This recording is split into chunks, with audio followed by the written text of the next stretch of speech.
Bonjour. Les Sénégalais continuent de pleurer Sidi Lamine Niasse. Walf Quotidien, tout en noir, symbole du deuil, écrit « Le peuple rend hommage à son serviteur ». Levée du corps, prévu ce jeudi à 10h à l'hôpital principal, suivi de l'enterrement à Yoff. Et voilà le hic. Selon Vox Populi, la dernière demeure de Sidi divise la famille. Prévu hier à Yoff, l'enterrement a été finalement reporté. Tribune revient sur les raisons d'un report inédit.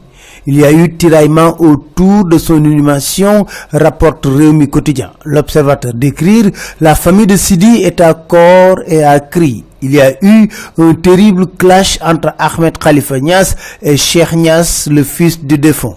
Et la réunion de famille s'est terminée en queue de poisson. Confusion autour d'un cercueil écrit Libération. Cheikh Niasse, le fils du défunt, après avoir échappé à un lynchage, déclare, écrit Libération, « Mon père ne mérite pas ça. Il sera bel et bien enterré à Yoff ». Ce qui n'est pas la position de Léona Niassène, qui déclare qu'un enterrement à Dakar est écarté ni aujourd'hui ni demain. Ahmed Khalifa Niasse, qui semble avoir pris les choses en main, promet, écrit Libération, de livrer la dépouille à Kaolack.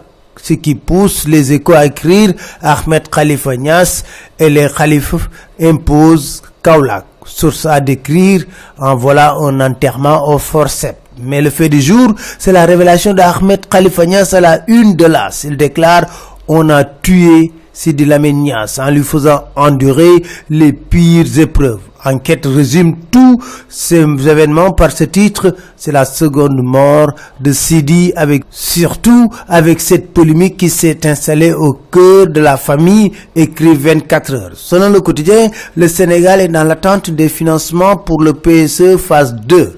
3 000 milliards sur scène. Le ministre de l'économie s'en occupe. Macky Sall préfère s'occuper de la présidentielle. L'Observateur nous parle de son dernier coup contre l'opposition. Il a déposé sa candidature. Il aura en face de lui le professeur Issa Sall du PUR qui a été désigné finalement candidat. Sud Quotidien nous parle du contrôle des parrainages.